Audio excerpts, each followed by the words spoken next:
आपको पता है परमेश्वर जब बाइबल में आपको कोई चीजें कहता है करने के लिए तो वो क्यों कहता है? जिसने इतना कुछ बनाया है वो आपको छोटी छोटी बातों को मानने के लिए क्यों कह रहा है? वो आपको क्यों कह रहा है तू व्यभिचार ना कर, तू चोरी ना कर, तू ये ना कर, तू वो ना कर? मैं आपको इसका रीजन बताता हूं। परमेश्वर ने जब इंसान को बनाया तो उसने सब चीजों को अपने शब्दों से बनाया, पर इंसान को अपने हाथों से गूंथ कर उसने बनाया और अपने जीवन का सांस यानी अपनी सांस, अपना जीवन करके उसमें फूंका और आदम जीवित प्राणी बन गया। यानी आदम के अंदर वही प्राण है जो परमेश्वर के अंदर है, और आदम को वैसे ही बनाया गया था जैसा परमेश्वर था, अपनी समानता में। पूरी तरह से परमेश्वर ने अपनी एक कॉपी आदम को बनाया। आज जब आप दूसरा पत्रस उसका एक बाब उसकी एक आयत को पढ़ते हैं, उसमें लिखा है, शमौन पत्रस की ओर से जो यीशु मसीह का दास और प्रेरित है, उन लोगों के नाम जिन्होंने हमारे परमेश्वर और उद्धारकर्ता प्रभु यीशु मसीह की धार्मिकता के द्वारा हमारे समान बहुमूल्य विश्वास प्राप्त किया है, परमेश्वर और प्रभु यीशु मसीह की पहचान के द्वारा अनुग्रह और शांति तुम में बहुतायत से बढ़ती जाए। वो क्या कहता है?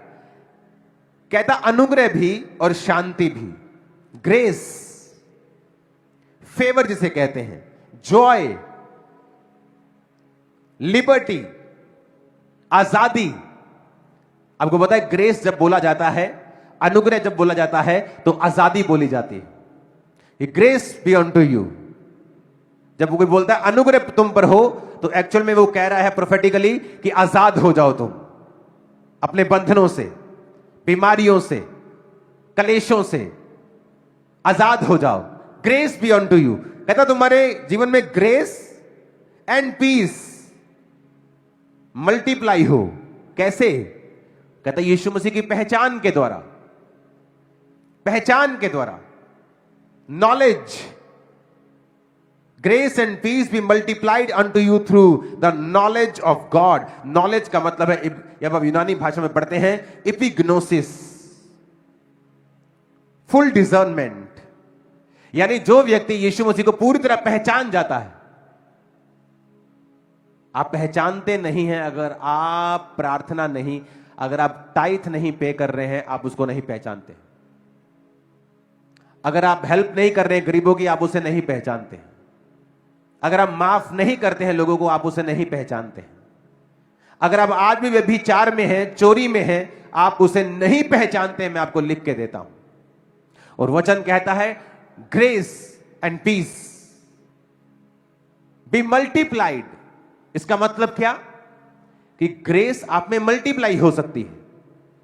आज आपके पास ग्रेस है, आप 200 लोगों को संभाल सकते हो, पर बाइबल कहती है वो मल्टीप्लाई हो सकती है।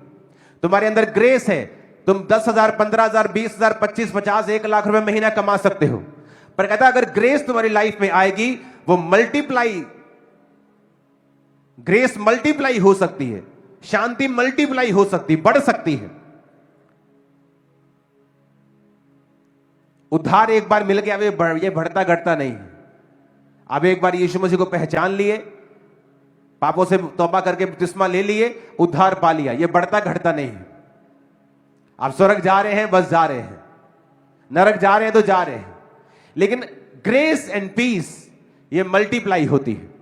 और अगर आपकी लाइफ में ग्रेस मल्टीप्लाई हुई तो आपका छुटकारा भी बढ़ेगा, आपकी बरकत बढ़ेगी, कलीसिया बढ़ेगी, बिजनेस बढ़ेगा, ब्लेसिंग्स बढ़ेगी, शांति बढ़ेगी, आनंद बढ़ेगा, सेहत अच्छी होगी, लाइफ बेटर होगी।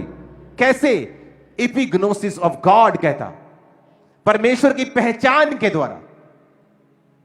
जब हम पहचानते कि परमेश्वर तू इतना बड़ा है, तूने इतने बड़े बड़े तारे बनाए हैं कि सूर्य, हजारों करोड़ों सूर्य उसमें समा सकते हैं, जबकि पृथ्वी अकेली 13 लाख अगर पृथ्वियां हो तो सूर्य भरती हैं। और ऐसे तारे हैं जो हजारों करोड़ सूर्य को अपने अंदर समा जाते हैं, और वो भी करोड़ों खरबों खरबों में है। तो कितना बड़ा परमेश्वर है, हम उसको समझते हैं कि अगर उसने तारों को, पृथ्वी को, सूर्य को, चंद्रमा को इतनी अलाइनमेंट में रखा है, इतने सिस्टम में रखा है, वो मेरी लाइफ को इतने सिस्टम में क्यों नहीं रखेगा? वो मेरी जिंदगी को सिस्टम में क्यों नहीं रखेगा? वो सब कुछ कर सकता है, लेकिन मुझे ये समझना है कि मैं उसकी नॉलेज में कम तो नहीं हूं, मैं उसकी डिजर्नमेंट में कम तो नहीं हूं, मेरे अंदर कोई कमी है कि मैं डिजर्न नहीं कर पा रहा हूं परमेश्वर को, क्योंकि वो तो परफेक्ट है, उसने परफेक्ट चीजें बनाई हैं, उसने तो इतनी बड़ी बड़ी चीजें बनाई कि वैज्ञानिक भी उसके सामने सिर झुकाते हैं। ऊंची आवाज में को हालेलुया।